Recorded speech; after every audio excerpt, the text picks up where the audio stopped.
Hello and welcome to Pocket Gamer Not Busy's YouTube channel. I'm Jon Jordan and this is our first time user experience playlist. So we play games for the first time. So the game we're playing today is Skyforce Reloaded from Infinite Dreams. So the Skyforce is kind of a franchise, I guess. It is a shoot 'em up. It's interesting. So shoot 'em ups are very much like the arcade kind of staple. Always been around in various forms, and as a paid games on the App Store were not massively successful in a sense. They did millions and millions of dollars of revenue, but a well-known staple.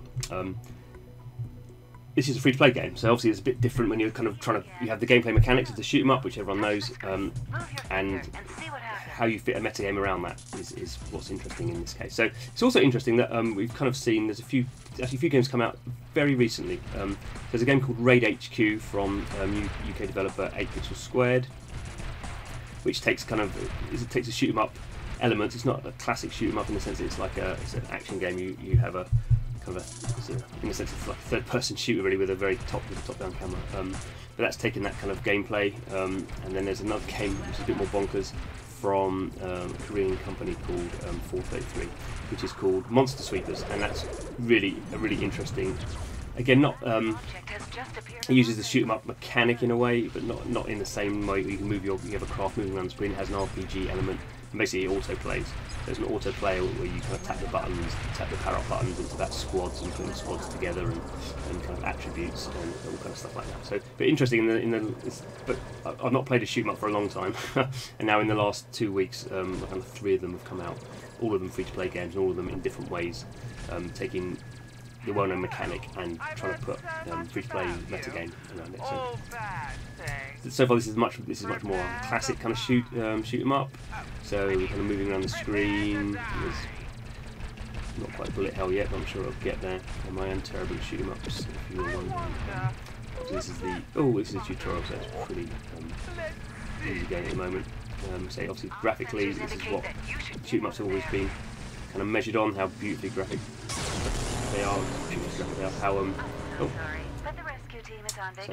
so I died there. But how kind of the lighting effects are, how big the explosions are, all this kind of stuff. So I didn't get very far, did I?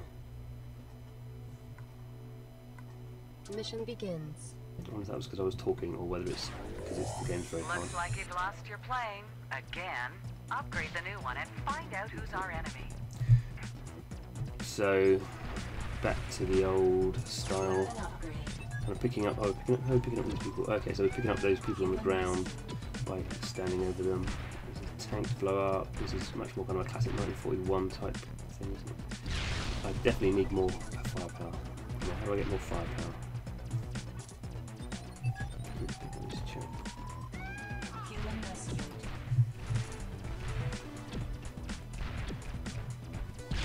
I do have to often wonder where you get you kind of start games off and you have this massive ship and it's all great, and but then you die and then it takes you back to like a really weak state. I kind of wonder. I can see why they do it, so they're showing you this is what you could get in the game if you keep playing, but equally it's. I didn't get not very good at all, am I? But it's a bit disheartening, I think. Sometimes we go, here's a really cool ship, and now, it's my friends.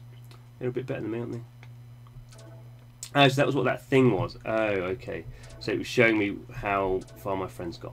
Right, so here's the leveling up. So we can see there's a free-to-play bit here where it's going to level up, and it's going to take some time, or I can use a few stars. So that's the whole it's kind of nice interface. Didn't really tell me how many stars I'm going to use, so I'll just wait. There we go, so my health is upgraded. Anything else I can upgrade? I haven't got any resources now, so I'm using stars, I'm collecting stars. So let's try that again, because that's the only thing I can do, isn't it? Mission begins.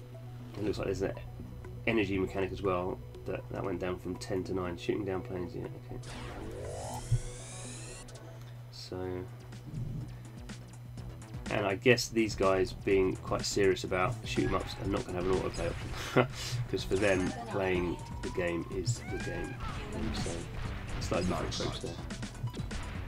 Very kind of nice graphics, not just in terms of the graphics, but in terms of the interface and how it's showing you the scores and things. So that's pretty appealing. Let's go and collect some of these.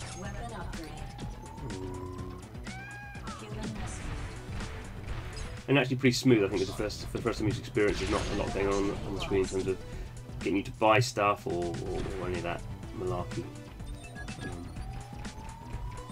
It's just getting you straight to the game, which is kind of what you need to do in shoot-em-ups, really, isn't it? And shoot-em-ups is all about the shoot-em-up, so you want to get people into playing the shoot-em-up, even if it is quite hard. I guess the other thing with this kind of game is it looks like, that's what I did last time, it looks like they're making it hard to get you to play, get you to upgrade.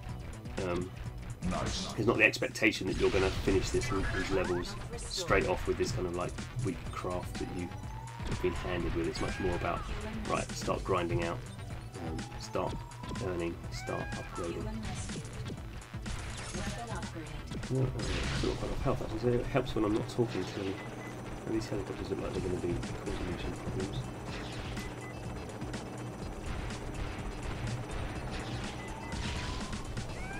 Yeah, they did. So there we go, game over. Did better than last time at least. I'm still not quite up to Peter Willington's standard by the look of it. And yeah, not very good at all. Okay, so there he is, laughing at me, 000. Very stern. So let's quickly go and have a look at this. So this is that's the screen. So I've got 42. What can I do? Main cannon. So you can even see here the way I'm collecting like the wing cannons. So that's a big factor. That's a factor of 20 to collect. It's going to take me some time. Mega bombs. Okay. So can I go and buy something? Where's the shop then? Is that the shop? Is that going to take me to anything? It looks like settings. So that's interesting. That doesn't actually take me to the shop. Oh, and if I maybe not enough stars. Okay, but how do I get stars then? So that's very odd in terms of, yeah, but I want to get this. If I want to buy stars, I'm not allowed to buy stars yet. So that's kind of interesting in the sense that it's kind of gating you. You have to get into a certain part of the game before you even buy anything, which is, in a sense, is good. It's good that it's saying be a bit good at this game before we kind of let you into the game. But equally, if I was somebody who just wanted to spend like mission begins. a certain amount of people will just want to buy money, spend money, and get in there quickly and not faff around dying all the time. You might want to give them the option as well. So, a bit more of a traditional Western take on free-to-play games, I would suggest, rather than the Asian autoplay options. But there we go. So that was Skyforce Reloaded, out now. Looks very nice. Looks a bit hardcore, I imagine, for some people, but that's what you get with shoot 'em ups, isn't it? So thanks for watching our first time user experience playlist. Don't forget to subscribe. So we do a lot of this playing the first 10 minutes or so of new games. We sometimes go back after a week or a month if we've been playing them regularly and do a bit more on the monetization and the flow and how the game develops as a service. So subscribe, you won't miss any of that.